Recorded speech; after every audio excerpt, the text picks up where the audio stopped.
The scrub brush moved in relentless circles across the weathered floorboards of the chapel, and Beatrice Walsh's calloused hands guided it with the mechanical precision of someone who had performed this task 1,000 times before.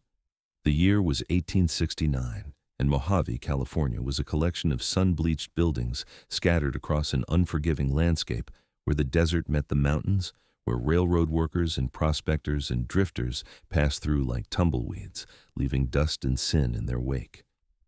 Beatrice had been scrubbing these floors for 3 years now, ever since she had arrived on foot with nothing but the dress on her back and desperation in her heart, and the pastor's wife had taken pity on her and given her this work in exchange for a corner of the storage room to sleep in and whatever food was left from church suppers. Her blonde hair, once beautiful according to her mother, now hung in a limp braid down her back, perpetually damp with sweat or chapel water. She was 22 years old but felt ancient, her knees aching from kneeling, her shoulders burning from the endless scrubbing. The chapel was small, just 8 wooden pews on either side of a narrow aisle, a simple altar at the front, and these floors that seemed to attract every speck of dirt the desert could produce. She scrubbed in the early morning before anyone arrived, and she scrubbed in the evening after everyone left, and sometimes she scrubbed in the middle of the day when the pastor's wife, Mrs. Henley, would inspect and find some imaginary stain that needed addressing. The door creaked open, and Beatrice didn't look up. Someone was always wandering into the chapel at odd hours, seeking a moment of prayer or shelter from the brutal sun. She kept scrubbing, kept her head down, made herself invisible as she had learned to do. Invisibility was safety. Invisibility meant people left you alone. "Madam," the voice was deep, rough like gravel under wagon wheels, and it held a gentleness that made her pause. "You've been scrubbing that same spot for the last 10 minutes. I don't think it's getting any cleaner." Beatrice looked up, and her breath caught. The man standing in the doorway was enormous, easily 6.5 feet tall, with shoulders that seemed to span the width of the entrance. His hair was dark brown and hung past his shoulders, tied back loosely with a leather cord. His face was weathered and tan, with a strong jaw covered in several days' worth of beard, and his eyes were the color of pine trees in shadow.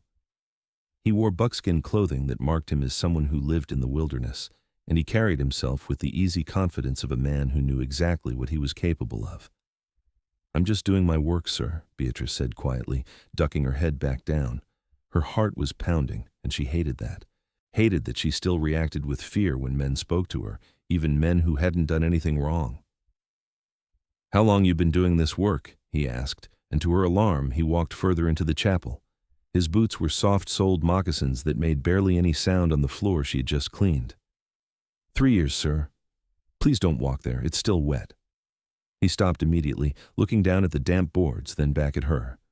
3 years scrubbing floors? Every day?" "Yes, sir." She didn't know why he was asking these questions, didn't know what he wanted. She wished Mrs. Henley would appear, wished anyone would appear. Being alone with a man, even in a chapel, made her skin crawl with old memories.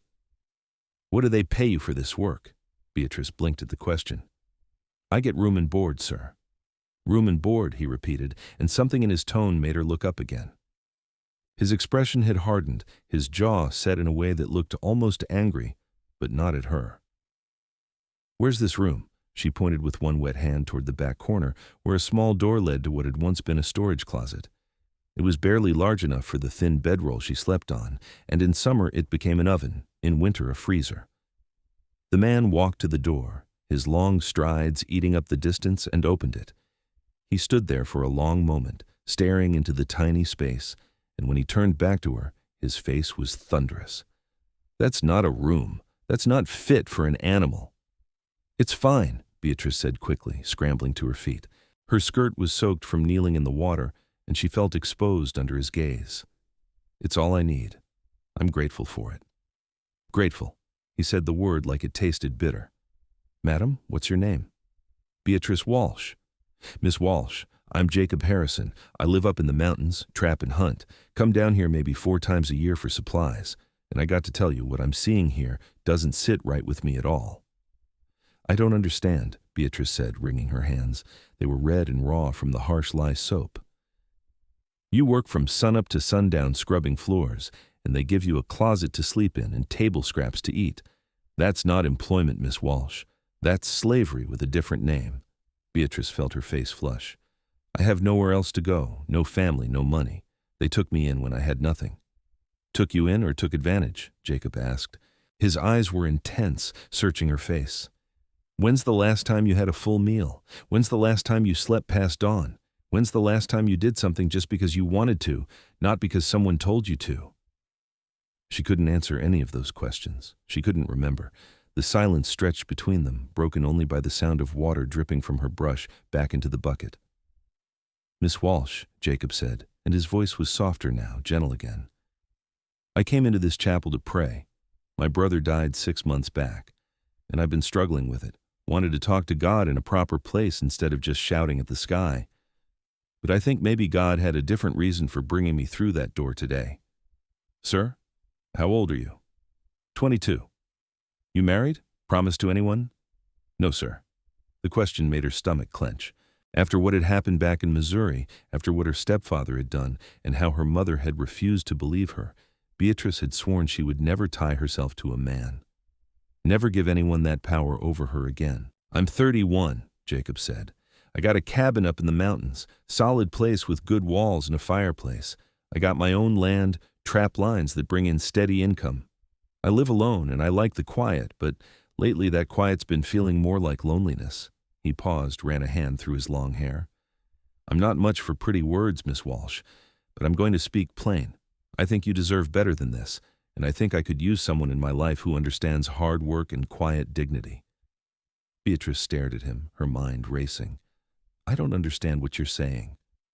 "I'm saying marry me, right here, right now, in this chapel, and then you never have to scrub another floor unless you want to. You can come up to the mountain with me, and you can have a real room, a real bed, real meals. You can have a life that's yours." "You're insane," she whispered. "You don't know me. I don't know you. People don't just marry strangers. In the frontier, they do. All the time. Mail-order brides, arranged marriages, people thrown together by circumstance and making the best of it. At least this way, you're making the choice yourself. You're not waiting for some arrangement or some man to pick you out of a catalog. You're choosing." "Why would you want to marry me?" Beatrice asked, and she hated how her voice cracked. "I'm nobody. I'm used up and worn down, and I have nothing to offer." Jacob crossed the space between them in 3 strides, and Beatrice flinched backward, but he stopped just out of arm's reach. "Don't do that," he said quietly. "Don't flinch from me like you expect me to hit you. I would never hit you, Miss Walsh. Not in anger, not in discipline, not ever. And don't say you're used up. You're 22 years old, and you've survived whatever it was that made you run so far from home that you ended up sleeping in a closet in Mojave. That takes strength. That takes courage. Those are things I admire." Tears burned in Beatrice's eyes. She hadn't cried in 3 years, had trained herself not to, but something about this strange mountain man's words was cracking the armor she had built around her heart. "I can't cook very well," she said, and wasn't sure why that was the objection that came out. "I can clean, obviously, but my cooking is terrible. My mother always said I could burn water. I've been cooking for myself for 10 years. I can teach you, or we can cook together, or I can keep doing it and you can do something else." "Miss Walsh, I'm not looking for a servant. I'm looking for a partner, someone to share the load with, someone to talk to when the winter nights get long, someone who maybe, over time, might grow to care about me the way I suspect I could grow to care about her." "You're proposing marriage to someone you met 10 minutes ago," Beatrice said, but her voice was weak. Because the truth was, the idea of leaving this place, of never scrubbing these floors again, of having a real bed and real food and a life beyond these 4 walls, was so tempting it physically hurt. "I'm proposing a chance," Jacob said, "for both of us. I know it's sudden, I know it's strange. But Miss Walsh, look me in the eyes and tell me you're happy here. Tell me you want to spend the next 10, 20, 30 years on your knees, scrubbing floors for people who don't even see you as human. Tell me that, and I'll walk out that door and never bother you again."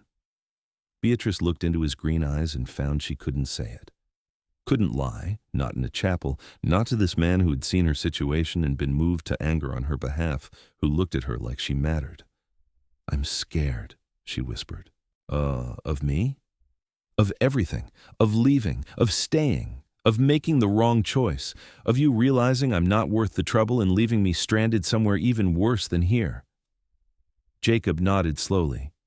Those are fair fears. So here's what I'll promise you, right here before God. If you marry me, you're my wife, and I take that seriously.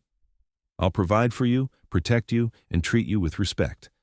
If somewhere down the line you decide you can't stand living on the mountain or can't stand living with me, I'll bring you back to town, set you up with enough money to start over somewhere better than this, and I'll never speak a word against you. You'll have my name to protect you, my reputation to lean on. You won't be trapped. This is about giving you options, not taking them away. Why are you doing this? Beatrice asked, genuinely confused. What do you get out of this? Honestly? Maybe a wife who'll grow to love me. Maybe just a friend and partner who makes the cabin feel less empty. Maybe I'm doing something good to make up for all the things I've done wrong in my life. Maybe I'm just a lonely man who saw a woman in trouble and had the means to help. Does the reason matter? I suppose not, Beatrice said slowly. She looked down at her red, raw hands, at the scrub brush lying in the bucket of dirty water, at the wet floorboards that would dry and get dirty again, and need scrubbing again tomorrow and the day after and the day after that, forever, until she was too old and broken to work, and Mrs. Henley turned her out to die in the desert. Then she looked at Jacob Harrison, this massive mountain man with kind eyes and rough hands, and an offer that sounded like something from a fairy tale. If I say yes, she said slowly, and we get married right now, what happens when Mrs. Henley comes back? When Pastor Henley comes back? We tell them you're leaving, that you're married now and your husband is taking you home. They won't like that. I don't particularly care what they like. Do you have belongings you need to collect? Beatrice laughed, a harsh sound. I have the dress I'm wearing and one other that's even worse. I have a comb with half its teeth missing. That's everything I own in the world. Something flickered in Jacob's expression, pain or anger or both. Then we don't need to waste time. Pastor Henley is the one who performs marriages? Yes, but he's not here. He went to visit someone sick on the other side of town. Then we'll wait, Jacob said simply. He walked to one of the pews and sat down, the wood creaking under his weight. We'll wait right here until he comes back, and then we'll have him marry us. You're serious, Beatrice said, still not quite believing. You're really serious about this. Dead serious, Miss Walsh. Now, you can keep scrubbing those floors if it makes you feel better, or you can sit down and rest for what might be the last time you have to be in this building. Your choice. Beatrice looked at the bucket, at the brush, at the floors. Then she did something she had never dared do before. She picked up the bucket and dumped the dirty water directly onto the floor, letting it spread in a gray flood across the boards she had just cleaned. The action was so rebellious, so utterly unlike her, that she gasped at her own daring. Jacob laughed, a deep, warm sound that filled the chapel. That's the spirit. She walked to the pew across from him and sat down, her wet skirt clinging uncomfortably to her legs. They sat in silence for a long moment, and then Beatrice asked, "What's it like? Up in the mountains?" "Quiet," Jacob said. "Peaceful most of the time. The cabin is about 2 hours' ride from here, higher up where the air's cooler. There are pine trees and a stream that runs clear and cold. In winter it snows deep, and we'd be cut off from town for months at a time.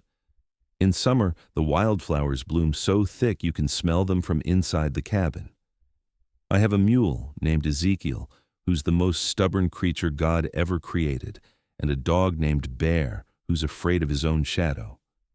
Despite herself, Beatrice felt a small smile tugging at her lips. "You have a dog named Bear who's afraid of things.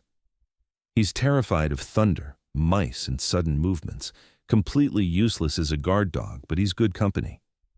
It sounds lonely." "It is," Jacob admitted. "That's why I'm here, talking to you. I've been alone long enough to know I don't want to be alone forever. I want someone to share it with, someone to talk to, someone who might eventually be glad to see me when I come home from checking trap lines." "I don't know how to be a wife," Beatrice said quietly. "I don't know what you expect. I expect you to be yourself, to be honest with me, to try, that's all. What if I can't ever be what you need? What if I'm too broken?" Jacob leaned forward, resting his elbows on his knees. Miss Walsh, let me tell you something about broken things. Up in the mountains, I find broken things all the time. Broken branches, broken stones, broken animals that got hurt somehow. And you know what? The broken things survive just as well as the whole things. Sometimes better, because they've learned to adapt. You're not broken. You're bent, maybe, scarred, maybe. But you're still here, still standing, still surviving. That's not broken, that's strong. Before Beatrice could respond, the chapel door opened and Pastor Henley walked in, a thin man with wire-rimmed glasses and a perpetually worried expression. He stopped short when he saw them sitting in the pews, his eyes going from Beatrice to Jacob and back again. "Mr. Harrison," he said, recognition in his voice, "I didn't know you were in town. And Beatrice, why are you sitting? The floors need—" He stopped, finally noticing the puddle of dirty water spreading across the boards. What on earth happened here? "I need you to perform a marriage, Pastor," Jacob said, standing. His height made the pastor crane his neck back to look at him. "A marriage? For whom?" "For Miss Walsh and myself." Pastor Henley's eyes went wide behind his glasses. "I beg your pardon? Beatrice, what is he talking about?" Beatrice stood as well, her legs shaking but her voice steady. "He's asked me to marry him, Pastor, and I've accepted." "This is absurd. You just met him, I assume? This is highly irregular. Beatrice, you can't just leave. We have an arrangement. You work here. You have responsibilities." "She has nothing," Jacob interrupted, and there was steel in his voice now. "You've been using her like a slave, Pastor. 3 years of labor for a closet and scraps. That ends today." Pastor Henley's face flushed red. "Now see here, we took her in when she had nothing. We gave her shelter and purpose. She should be grateful." "I'm done being grateful," Beatrice said, and the words came out stronger than she expected. 3 years of silence, 3 years of swallowing her pride and her anger, and suddenly she couldn't do it anymore. "I'm done scrubbing floors until my hands bleed. I'm done sleeping in a closet. I'm done eating leftovers that are half spoiled. Mr. Harrison has offered me a better life, and I'm taking it." "You can't possibly be serious about marrying a man you just met." "People do it all the time," Beatrice said, echoing Jacob's earlier words, "and he's offering me more respect in 10 minutes than I've received in 3 years here." Pastor Henley sputtered, looking between them. "Mrs. Henley will have something to say about this." "Then she can say it to my wife," Jacob said. "But it won't change anything. Now, are you going to perform the ceremony, or do I need to ride to the next town and find someone who will? Because either way, Miss Walsh is leaving this place today." The pastor looked like he wanted to argue further, but something in Jacob's stance, in the way he had positioned himself slightly in front of Beatrice, made him reconsider. "This is highly irregular," he repeated weakly. "So note it in your records, but do it." Pastor Henley sighed and walked to the front of the chapel, retrieving a worn Bible from the altar. "Fine, but I want it noted that I advised against this hasty union. Come forward, both of you." Beatrice and Jacob walked to the front of the chapel. Her heart was pounding so hard she was sure he could hear it. This was insane. This was the craziest thing she had ever done. But when Jacob took her hand in his palm warm and calloused and steady, she felt something she hadn't felt in years. Hope. The ceremony was brief. Pastor Henley rushed through the traditional words, his disapproval evident in every clipped syllable. When he asked if there were any objections, he paused as if expecting someone to burst through the door. When no one did, he continued with visible reluctance. "Do you, Jacob Harrison, take this woman to be your lawfully wedded wife?" "I do," Jacob said, his voice firm and clear. "And do you, Beatrice Walsh, take this man to be your lawfully wedded husband?"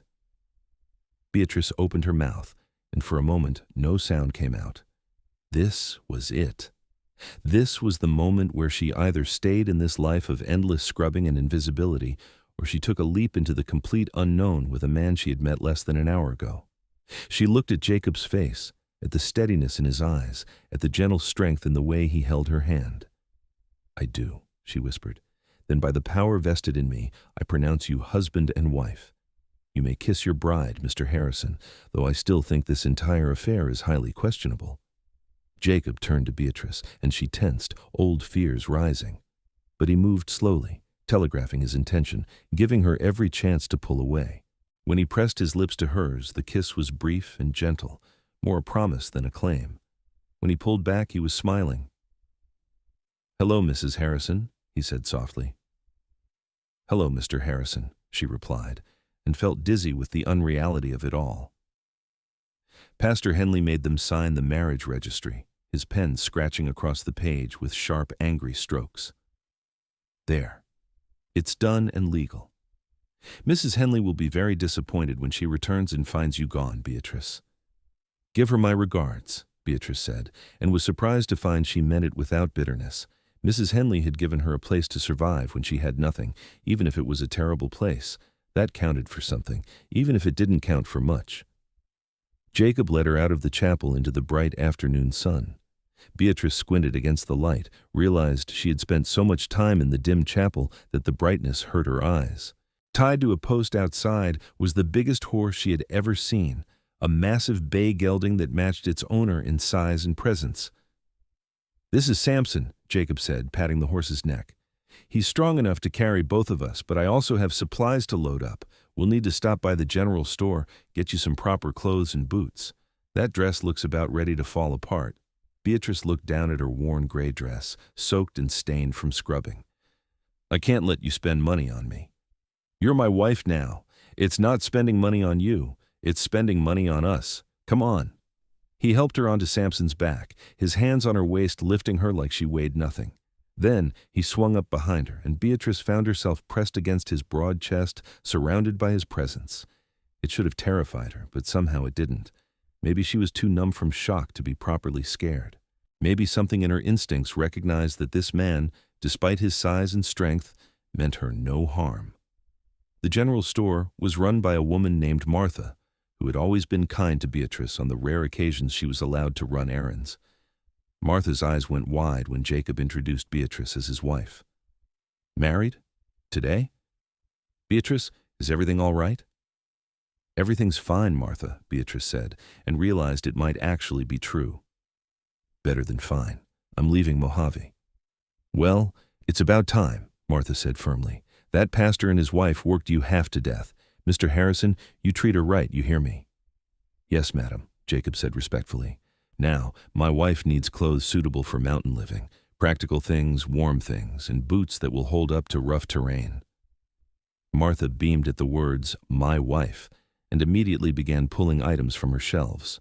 Within an hour, Beatrice had 2 new dresses made of sturdy cotton, a warm cloak, a pair of leather boots that actually fit, undergarments that weren't held together with patches, and a wide-brimmed hat to keep the sun off her face. Jacob paid without hesitation, also purchasing supplies for the cabin, flour, sugar, coffee, salt, dried beans, and other goods they would need. "You can change in the back room," Martha offered, and Beatrice gratefully accepted. When she emerged in one of the new dresses, a simple blue cotton that fit properly and wasn't stained or torn, she felt like a different person. Martha had also given her a bar of real soap, and Beatrice had scrubbed her face and hands until they were pink. "You look beautiful," Jacob said when he saw her, and the sincerity in his voice made her blush. "I look clean, at least." "That too." They left Mojave in the late afternoon, Samson carrying them both plus the supplies loaded into saddlebags and a pack. Beatrice sat in front of Jacob, his arms around her to hold the reins, and watched the town disappear behind them. She had lived there for 3 years, but she felt no sadness at leaving, only relief and a strange bubbling anticipation that might have been excitement. The trail led up into the mountains, the terrain becoming rockier and more forested as they climbed. The air grew cooler, sweeter, free of the dust that perpetually hung over Mojave. Beatrice had forgotten what it was like to breathe air that didn't taste like grit. She had forgotten what it was like to see green growing things, to hear birds singing, to feel anything other than the endless dry heat of the desert. "It's beautiful," she said softly. "Wait until you see it in the morning light," Jacob replied, "when the sun hits the peaks and everything glows gold." They rode in comfortable silence for a while, and then Jacob asked, Do you want to talk about what brought you to Mojave? About why you were so desperate you took a job that barely qualified as employment? Beatrice stiffened. Not particularly. That's fair. You don't owe me your history. But if you ever want to talk about it, I'll listen. What about your history? She countered. Why is a man like you living alone in the mountains? You're capable. You're kind. You clearly have skills and resources. Why aren't you in town with a proper wife and a proper life? Jacob was quiet for so long she thought he wouldn't answer. Then he said, I had a wife once. Mary was her name. We got married when I was 21, had a little homestead down in the valley. She got pregnant, and we were so happy. But the baby came early, and something went wrong. I rode for the doctor, rode faster than I'd ever ridden in my life. But by the time we got back, they were both gone. My wife and my son, dead in the bed I'd built for us. Beatrice sucked in a breath. Jacob, I'm so sorry. It was 10 years ago. I should be over it by now. But I couldn't stay in that valley, couldn't live in that house. So I packed up, moved to the mountains, built a new cabin far away from all those memories. I told myself I was fine alone, that I didn't need anyone. But lately I've been realizing that's not the same as not wanting anyone. And when I walked into that chapel today and saw you on your knees scrubbing, something in my chest just broke open. I thought, there's a woman who needs help, and I need someone to help, someone to care for, someone to give me a reason to be better than I've been. So I'm a project, Beatrice said, not sure how she felt about that. No, you're a person who deserves better than what she had. There's a difference. I'm not trying to fix you, Beatrice. I'm just trying to offer you options. They rode on as the sun began to set, painting the sky in shades of orange and purple. Beatrice was exhausted, her body aching from the unfamiliar position of riding, but she didn't complain. Every mile they traveled was a mile further from that closet, from those floors, from that life. It was full dark when they finally arrived at the cabin. Jacob lit a lantern that hung by the door, and in its warm glow, Beatrice saw a solid log structure with a covered porch, shuttered windows, and a stone chimney. It was simple but well built, the kind of place that could withstand harsh winters and fierce storms. It's not fancy, Jacob said, suddenly sounding uncertain, but it's solid, and it's yours now too. He helped her down from Samson, and Beatrice's legs nearly buckled. She had been on that horse for hours, and her muscles were screaming. Jacob caught her easily, steadying her. Take your time. Go on inside while I tend to Samson and unload the supplies. Beatrice pushed open the door and stepped into her new home. The single large room held a stone fireplace, a sturdy table with 2 chairs, a cooking area with an iron stove, shelves lined with supplies and tools, and in the back corner, a real bed with a wooden frame and what looked like an actual mattress. There were pegs on the walls for hanging clothes, a bearskin rug on the floor, and curtains at the windows. It was clean and organized and felt lived in a way that was oddly comforting. She walked to the bed and sat down tentatively, then nearly gasped at how soft it was compared to the thin bedroll she had been sleeping on. This was real, she thought. This was actually happening. She was married to a stranger and sitting in a cabin in the mountains, and she had no idea what happened next. Jacob came in carrying the supplies, his dog Bear trotting behind him. The dog was a shaggy brown and white creature who took one look at Beatrice and immediately hid behind Jacob's legs. He'll warm up to you, Jacob said with a smile. He's just shy with new people. He started a fire in the fireplace, the flames casting dancing shadows on the walls. Then he began preparing food, moving around the space with easy familiarity. Beatrice watched him work, this massive man with gentle hands, and tried to reconcile everything that had happened in the past few hours. You can change if you want, Jacob said without turning around. There's privacy behind that curtain in the corner. I strung it up a few years back for when I need to wash up.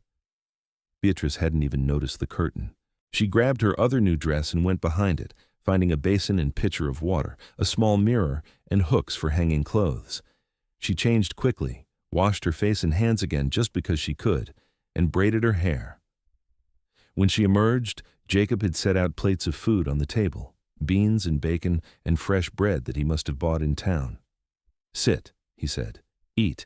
You look like you haven't had a proper meal in forever. He wasn't wrong. Beatrice sat and began to eat, and the food was hot and plentiful, and she had to force herself not to wolf it down like an animal. Jacob ate with her, and after they finished, he made coffee and they sat in front of the fire, the silence between them companionable rather than awkward. "I should probably explain the sleeping arrangements," Jacob said eventually. "The bed is yours. I'll sleep out here by the fire. I have plenty of blankets, and I've slept in worse places. In a few weeks, once you're more comfortable, once we know each other better, we can talk about sharing. But I'm not going to pressure you, and I'm not going to force anything. We're married in the eyes of the law and God. But that doesn't mean I expect you to be a wife in all ways immediately. We'll take this slow." Beatrice felt tears prick her eyes again. "Why are you being so kind to me? Why wouldn't I be? You're my wife. More than that, you're a person who's been through something hard enough to make you run across the country and sleep in a closet. I'm not going to add to that hurt. Most men wouldn't see it that way." "Then most men are fools," Jacob said simply. "Now, you must be exhausted. Go on to bed. Tomorrow I'll show you around the property, introduce you to Ezekiel the mule, show you where the stream is.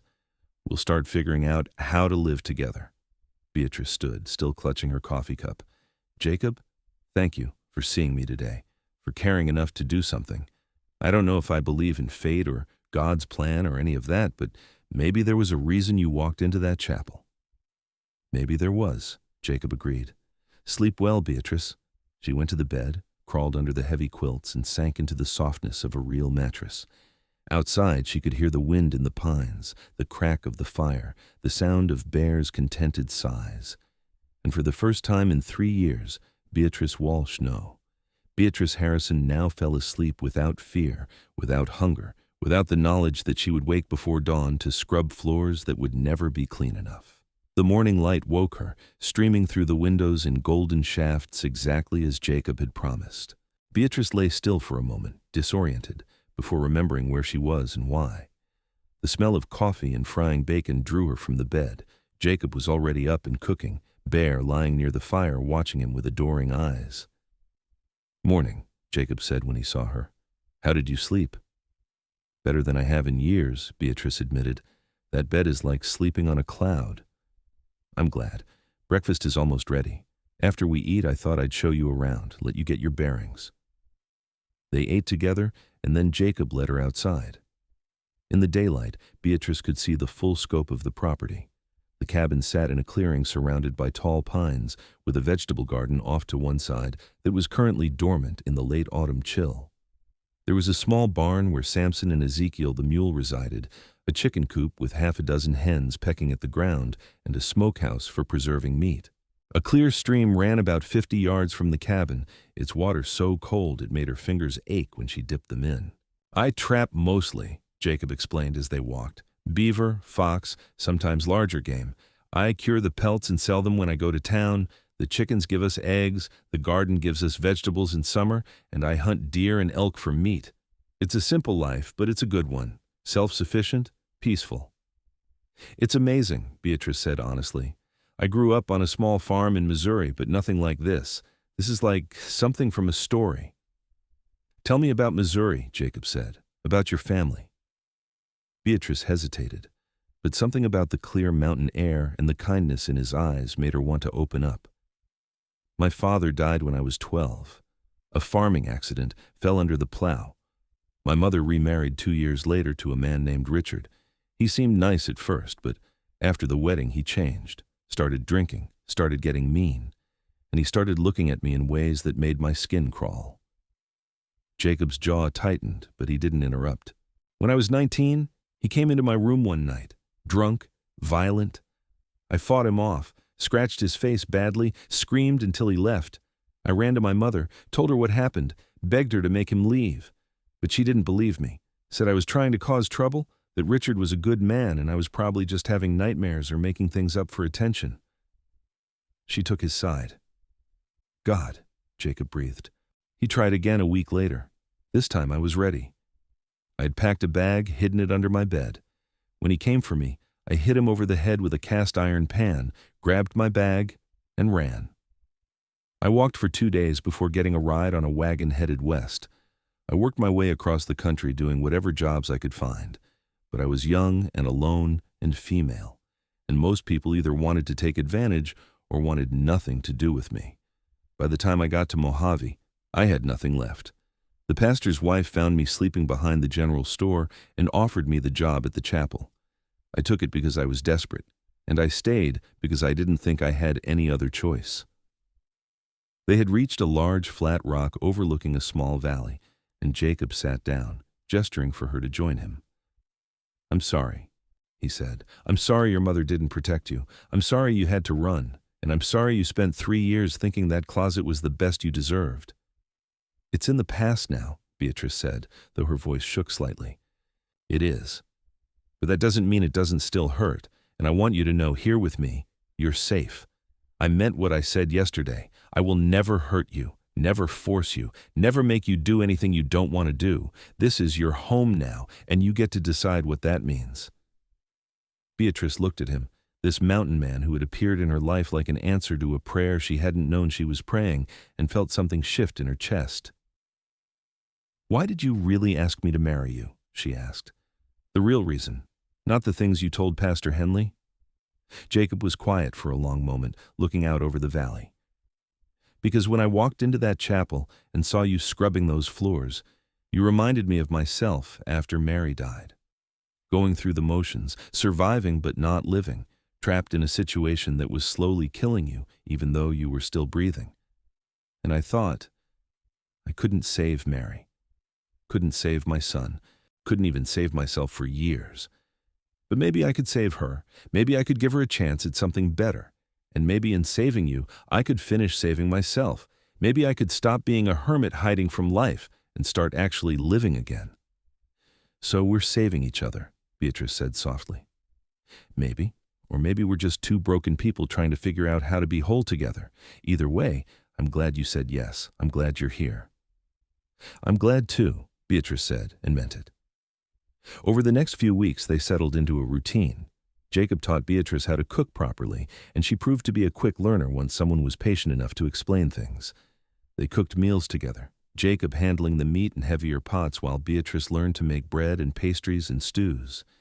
She took over care of the chickens, gathering eggs each morning and talking to the birds like they were her friends.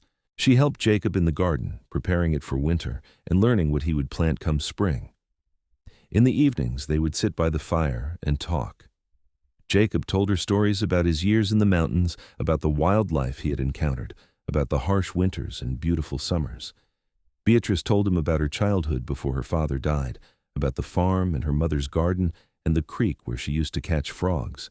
They played cards and checkers, and Jacob taught her to carve wood, his large hands guiding her smaller ones as they shaped a piece of pine into a simple spoon. Bear gradually warmed to Beatrice until he would rest his head on her lap in the evenings and thump his tail when she spoke to him. Ezekiel the mule remained stubbornly unimpressed by her presence, but Samson would nuzzle her shoulder when she brought him apples from the stores. Jacob continued to sleep by the fire, true to his word about not pushing her. But as the days turned into weeks, Beatrice found herself wishing he would join her in the bed. Not for the reasons that made her stomach clench with old fear, but because she had grown used to his presence, had come to find comfort in his steady breathing and occasional snoring. The bed felt too large and empty with just her in it. One evening, about 6 weeks after their wedding, a cold snap hit the mountains. The temperature plummeted, and even with the fire roaring, the cabin grew chilly. Beatrice lay in bed under every quilt Jacob owned and still shivered. Finally, she got up and went to where he was bundled in blankets by the fire. "Jacob?" He stirred immediately, sitting up. "What's wrong? Are you all right?" "I'm fine, I'm just cold. And I was thinking, it's foolish for both of us to freeze when we could keep each other warm. Would you consider sharing the bed, just for warmth?" she added quickly. Jacob studied her face in the firelight. "Are you sure? I don't want you to feel pressured." "I'm sure. I trust you, Jacob. You've proven over and over that you're a man of your word. And honestly, I'm tired of sleeping alone. I'm tired of there being this distance between us when in every other way we're living as husband and wife." "All right," Jacob said softly, "if you're certain." They went to the bed together, and Jacob lay down on top of the quilts at first, maintaining a barrier between them. But Beatrice found that wasn't what she wanted. She pulled the quilts back. "Under the covers," she said. "We'll freeze otherwise." Jacob complied, and they lay side by side in the darkness. His warmth immediately began to seep into her cold skin, and Beatrice sighed in relief. After a moment, she scooted closer until her back was against his chest. Jacob went very still. "Is this all right?" she whispered. "More than all right," he rumbled, and carefully put an arm around her waist. "Sleep well, Beatrice." "Sleep well, Jacob." After that night, they shared the bed every evening. It became natural, comfortable, to fall asleep in each other's arms. Jacob never pushed for more, but Beatrice found herself becoming aware of him in new ways. The strength of his arms, the solid warmth of his body, the way his beard was growing longer as winter approached and made him look even more rugged and handsome. She caught herself watching him when he worked, admiring the play of muscles under his shirt, the easy competence with which he handled everything from chopping wood to skinning a rabbit. She was falling in love with her husband, she realized one snowy December morning as she watched him teach her to make coffee the way he liked it.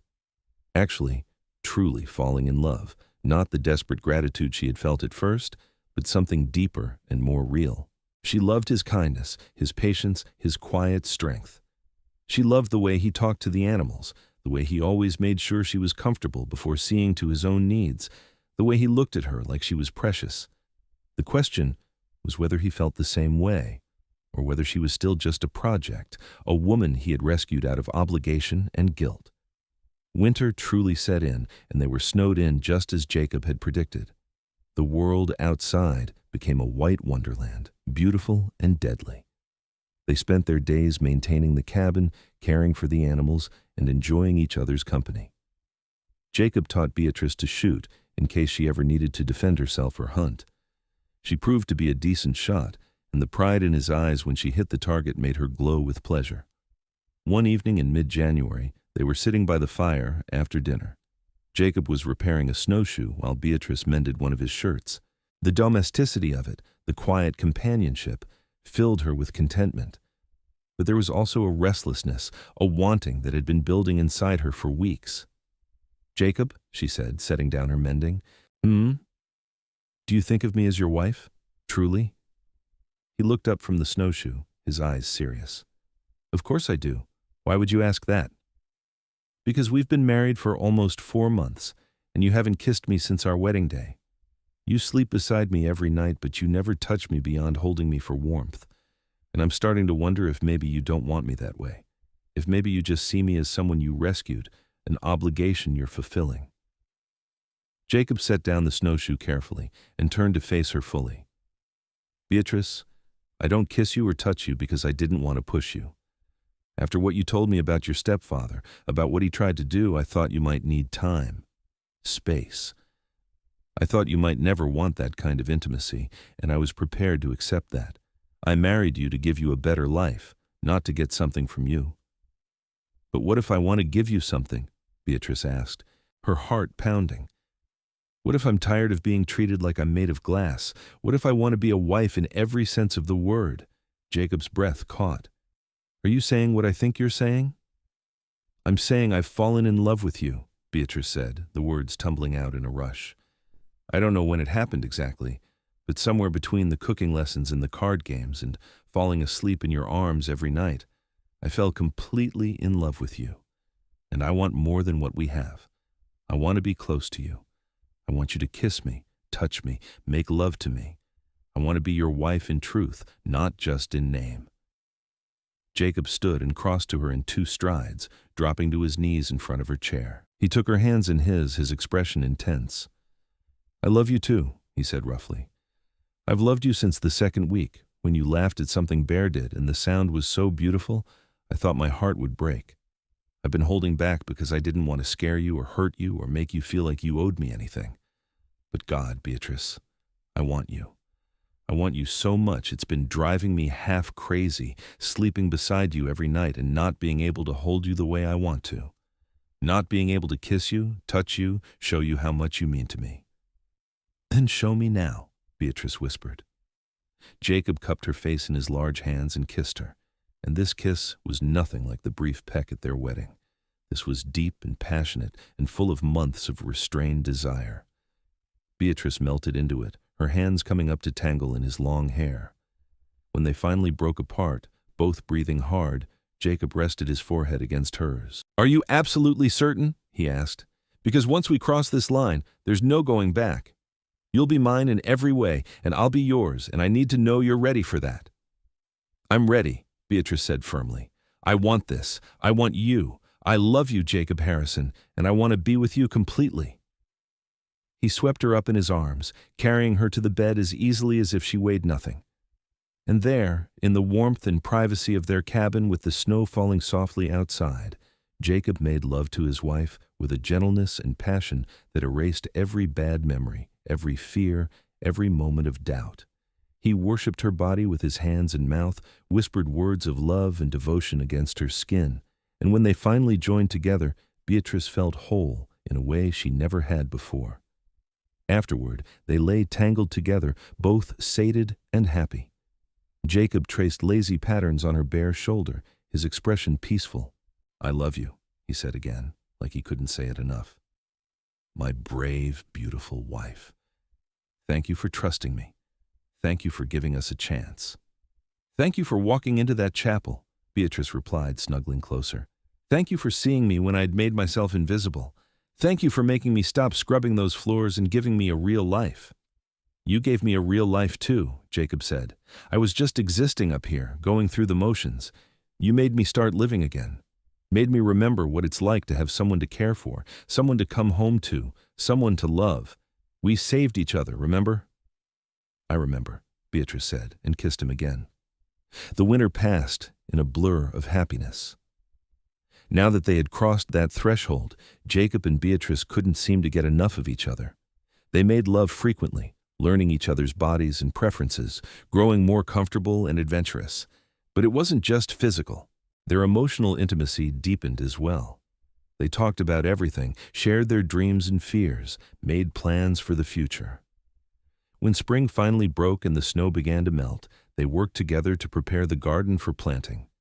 Beatrice had ideas for expanding it, for planting more vegetables and maybe some flowers just for beauty.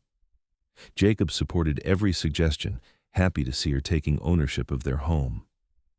In late April, they made their first trip back to Mojave together. Beatrice rode Samson while Jacob rode Ezekiel, who complained about the journey with stubborn brays. They needed supplies, and Jacob needed to sell his winter's worth of pelts. Beatrice was nervous about returning to the town, about possibly seeing the Henleys, but Jacob's presence beside her gave her courage. Martha at the general store was delighted to see them, exclaiming over how healthy and happy Beatrice looked. "Marriage clearly agrees with you," she said with a knowing smile. "It does," Beatrice agreed, looking at Jacob with such obvious love that Martha laughed. They did run into Pastor Henley, who looked uncomfortable when he saw them. "Mrs. Harrison," he said stiffly, "I trust you're well?" "Very well, Pastor," Beatrice said. "I wanted to thank you for performing our wedding ceremony, even though you had reservations. It turned out to be the best decision I ever made." The pastor's expression softened slightly. "I'm glad to hear it. I must admit I was concerned about the haste of your union, but you do seem genuinely happy." "I am, happier than I've ever been." They didn't see Mrs. Henley, which was probably for the best. They completed their business in town and headed back to the mountains, both relieved to leave civilization behind again. Summer came, and the mountains burst into life. The garden flourished under Beatrice's care, producing more vegetables than they could eat. She learned to preserve them for winter, canning and pickling under Jacob's patient instruction. They hiked the surrounding area, Jacob showing her his trap lines and favorite hunting spots. He taught her to fish in the cold stream, and they would spend lazy afternoons there, catching trout and talking about everything and nothing. In August, Beatrice realized her monthly courses were late. Then a second month passed with no sign of them, and she began to feel queasy in the mornings. She knew what it meant, but was almost afraid to hope. Finally, one evening at dinner, she told Jacob, "I think I might be pregnant," she said, watching his face carefully. Jacob's fork clattered to his plate. His expression went through several rapid changes: shock, fear, hope, joy, before settling on something that looked like reverent wonder. Are you sure? As sure as I can be without seeing a doctor. I've missed 2 monthly cycles, and I'm sick every morning. It feels like how my mother described her pregnancies. Jacob got up and came around the table, kneeling beside her chair and taking her hands. A baby, he breathed. We're going to have a baby. Are you happy? Beatrice asked. I know you lost a child before, and I know this might bring up difficult memories. I'm terrified, Jacob admitted, but I'm also happier than I've been since the day you married me. Yes, I lost a child and a wife before. Yes, I'm scared something will go wrong. But Beatrice, you're strong and healthy, and we have months to prepare. And this time, I know what to watch for. We'll be careful. We'll make sure you see a doctor regularly, and we'll pray that God grants us a healthy child. Tears streamed down Beatrice's face. I want this baby so much. I want your child, Jacob. I want to build a family with you. Then we will, he said firmly, kissing her hands. We'll have this baby, and we'll love them, and we'll give them the life we both wished we'd had. A life full of love and security, and parents who adore each other. True to his word, Jacob began making regular trips to Mojave to check in with the doctor there, a gruff but competent man named Dr. Matthews. The doctor examined Beatrice and confirmed her pregnancy, estimating the baby would arrive in late March or early April. He gave them advice on what to expect, what to watch for, and how to prepare. Jacob became almost comically protective, trying to prevent Beatrice from doing any heavy work. She had to firmly explain that she was pregnant, not dying, and that she needed to keep active or she would go crazy. They compromised, with Beatrice handling lighter tasks and Jacob taking on anything that required heavy lifting or extended periods of bending. As her belly grew through the fall and winter, they prepared the cabin for the baby. Jacob built a beautiful wooden cradle, carving it with intricate designs of mountains and pine trees. Beatrice sewed tiny clothes from soft fabric Martha had set aside for her, marveling at how small the garments were. They rearranged the cabin slightly, creating a corner for the baby that would still be close to the warmth of the fireplace. In February, when Beatrice was large and uncomfortable, a late winter storm rolled in and trapped them in the cabin for 2 weeks. Jacob fretted about what would happen if the baby came early, if they couldn't get to the doctor. Beatrice remained calm, pointing out that women had been having babies in remote locations for all of human history, and they would manage if necessary. The storm finally broke in early March, and they made the trip to Mojave again. Dr. Matthews examined Beatrice and declared that everything looked good, the baby was in the right position, and labor would likely begin within the next few weeks. He gave Jacob detailed instructions on what to do if the baby came before they could get back to town, how to handle complications, what signs to watch for that meant they needed immediate help. On March 28, 1870, Beatrice woke Jacob in the middle of the night with a hand on his shoulder and calm words. The baby is coming. Jacob shot out of bed like he'd been launched, stumbling over Bear and nearly knocking over the water basin in his panic. Now? Right now? Should I ride for the doctor? How fast can I saddle Samson? Are you in pain? What do you need? Jacob. Beatrice's firm voice cut through his panic. Breathe. The contractions just started. We have time. But yes, you should probably ride for the doctor, or at least for Martha, who has helped with births before. This baby won't wait for us to get to town. Jacob dressed in record time, kissed Beatrice firmly, and rode out into the pre-dawn darkness on Samson, pushing the big horse faster than he ever had before. He made it to Mojave in just over an hour and pounded on Martha's door, startling the woman awake. It's time, he gasped. The baby's coming. Please, will you come help? Martha, bless her, didn't hesitate. She grabbed her midwife kit, apparently she had delivered many babies in her time, and climbed onto her own horse. They rode back together, Martha peppering Jacob with questions about Beatrice's condition and answering his panicked concerns with calm experience. When they arrived back at the cabin, Beatrice was pacing in front of the fire, one hand on her lower back and the other on her swollen belly. She looked up with relief when they entered. Thank God, Martha, I'm so glad you're here. Let's have a baby then, Martha said cheerfully, taking charge of the situation with practiced ease. The labor lasted 12 hours, long and hard but not complicated. Martha coached Beatrice through each contraction, while Jacob held his wife's hand and whispered encouragement, even though he looked like he might pass out from stress. Finally, as the sun was setting on March 28, 1870, a baby's cry filled the cabin. "It's a boy," Martha announced, wrapping the squalling infant in clean blankets. "A big, healthy boy with a strong set of lungs." Jacob was crying openly, tears streaming down his face as Martha placed the baby in Beatrice's arms. "A son," he whispered. "We have a son." Beatrice looked down at the tiny red face, the small fists waving in the air, and felt her heart expand so much she thought it might burst. "He's perfect," she breathed. "Absolutely perfect." "What will you name him?" Martha asked, cleaning up and giving them privacy. Jacob and Beatrice looked at each other, having discussed this many times during the pregnancy. "Thomas," Beatrice said. "Thomas Harrison, after my father." "Thomas William Harrison," Jacob added. "William was my brother's name, the brother who died." "Thomas William Harrison," Beatrice repeated, smiling down at her son. "Welcome to the world, little one.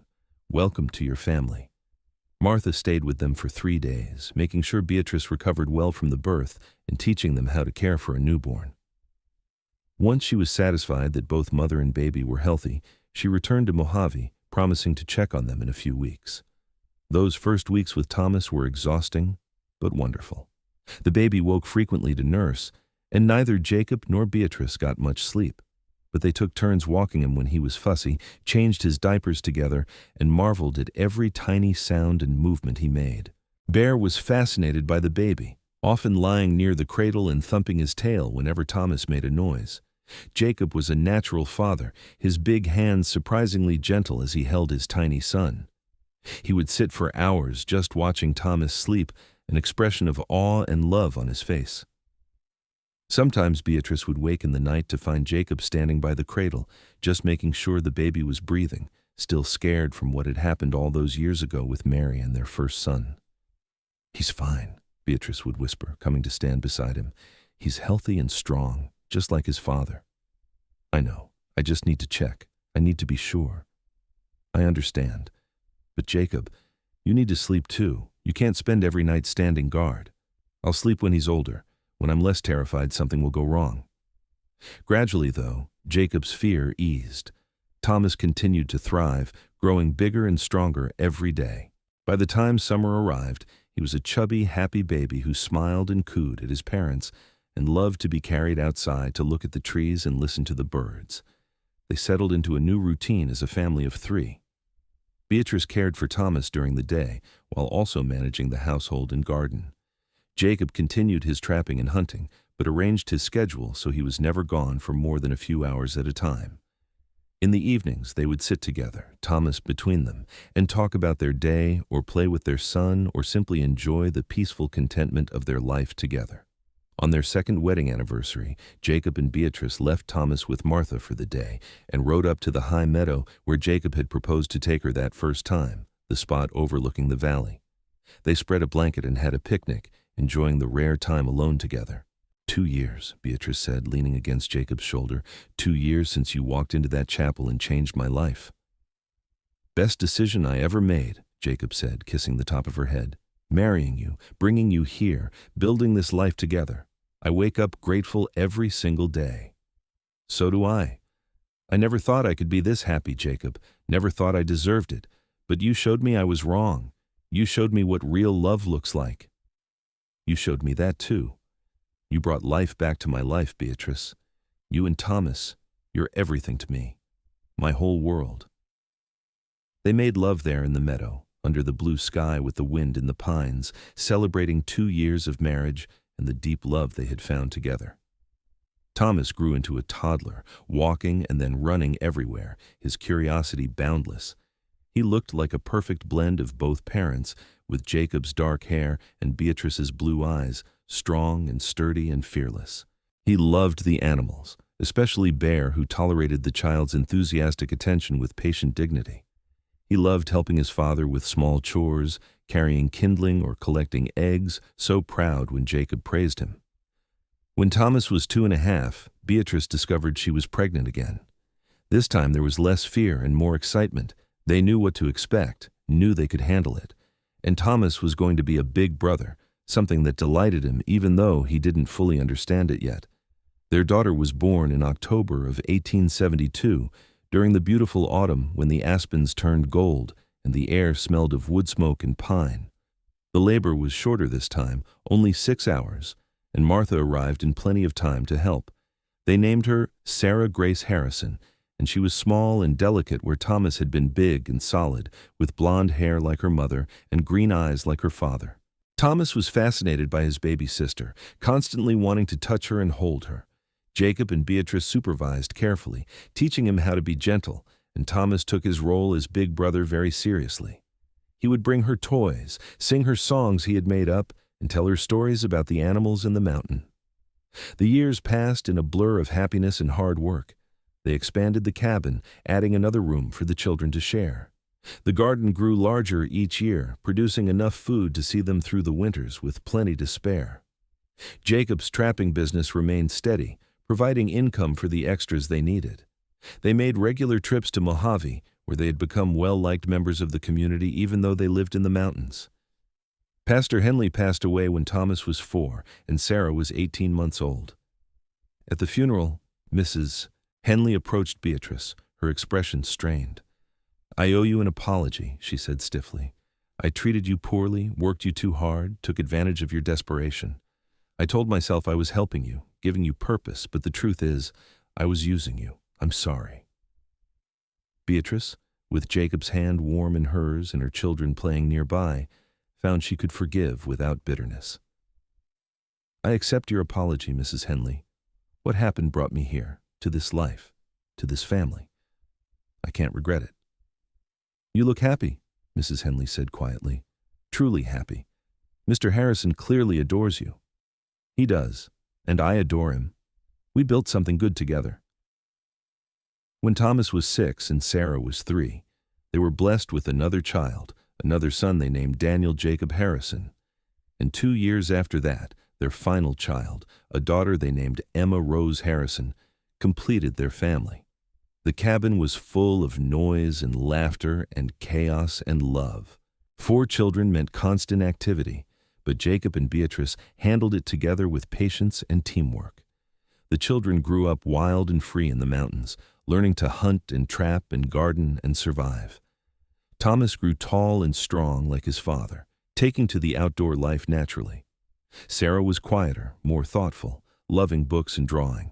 Daniel was the daredevil, constantly climbing trees and exploring, giving his parents heart attacks regularly. And Emma was the baby, sweet and charming and able to wrap her father around her little finger. Jacob proved to be an incredible father, patient and loving but firm when necessary. He taught the boys to hunt and trap, taught all the children to ride and shoot and respect the wilderness. Beatrice taught them to read and write, to cook and garden, to be kind and honest and hard-working. Together they raised children who were confident and capable and deeply loved. On their 10th wedding anniversary, Jacob took Beatrice back to the chapel in Mojave. It had been rebuilt after a fire, and a new pastor served there now, but it was still the place where their lives had changed forever. "I want to renew our vows," Jacob said. "I want to stand here and promise again, in front of God and anyone who cares to witness, that I will love you for the rest of my life." So they did, with their 4 children watching and smiling, with Martha and half the town in attendance. And when the pastor asked if they promised to love and cherish each other, both Beatrice and Jacob said, "I do," with absolute certainty and joy. "I love you," Jacob said afterward, holding both her hands in his. "I loved you when I first saw you scrubbing these floors. I loved you when I asked you to marry me. I love you now, more than ever, after 10 years of building a life together. And I will love you until the day I die and beyond." "I love you too," Beatrice said, tears streaming down her face. "You saved me, Jacob. You saw me when I was invisible, and you gave me a reason to hope again. You gave me this beautiful life, these amazing children, this love that fills me up until I think I might burst. You made me stop scrubbing floors and start living, and I will be grateful for that every day for the rest of my life." They kissed there in the chapel, to the applause and cheers of their friends and the delighted giggles of their children, and it felt like a new beginning, even though it was really a celebration of everything they had already built. The years continued to pass. The children grew, eventually leaving the mountain to pursue their own lives. Thomas became a rancher in the valley, marrying a sweet girl named Anna and giving Jacob and Beatrice their first grandchildren. Sarah moved to San Francisco to become a teacher, eventually marrying a kind banker and having 3 children of her own. Daniel became a mountain man like his father, living in the high country and visiting regularly with stories of his adventures. Emma married a doctor and stayed in Mojave, close enough for regular visits. Jacob and Beatrice grew old together in their cabin in the mountains. Jacob's hair turned gray and then white, his face becoming even more weathered, but he remained strong and capable well into his 60s. Beatrice's blonde hair silvered, her hands showed the work of a lifetime, but her eyes still sparkled with life and love. They still worked together, still talked for hours, still made love with the passion of much younger people. The cabin that had once held 6 people now held just 2 again, but it was full of memories and love and the knowledge of a life well lived. On a spring morning in 1899, 30 years after Jacob had walked into that chapel and seen a young woman scrubbing floors, they sat together on the porch, watching the sun rise over the mountains. They were in their 70s now, their children all grown with children of their own. Jacob's arm was around Beatrice's shoulders, and she was leaning into his warmth the same way she had that first night in the cabin 3 decades before. "Do you ever regret it?" Jacob asked quietly. "Marrying a stranger? Coming to live in these isolated mountains? Giving up the chance at a different kind of life?" Beatrice turned to look at him, at the face she had loved for 30 years, and smiled. "Not for a single second. You gave me everything I never knew I needed, Jacob. A home, a family, a love that sustained me through every challenge and every joy. You made me stop scrubbing those chapel floors and start living a real life. How could I ever regret that?" "I love you, Beatrice Harrison," Jacob said, just as he had said thousands of times over the past 3 decades. "My brave, beautiful wife." "I love you, Jacob Harrison," Beatrice replied, just as she had replied thousands of times. "My strong, gentle mountain man." They sat together in comfortable silence, watching the sun paint the peaks in shades of gold and rose, 2 people who had found each other in the most unlikely circumstances and built something extraordinary.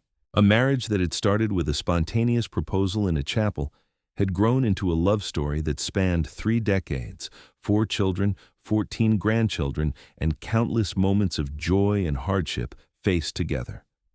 They had saved each other, supported each other, and loved each other through everything life had thrown at them. And as the sun rose higher, bathing the mountains in morning light, Jacob and Beatrice Harrison sat together on their porch, surrounded by the life they had built, and knew that they had been blessed beyond measure. The charwoman who had scrubbed chapel floors had become a wife, a mother, a grandmother, and most importantly, a woman who was deeply and completely loved. And the lonely mountain man who had walked into that chapel had become a husband, a father, a grandfather, and a man who had found purpose and joy in caring for the woman he loved. Their story, which had begun in desperation and loneliness, had become a testament to the power of compassion, the strength of love, and the miracle that can happen when 2 broken people find each other and decide to become whole together.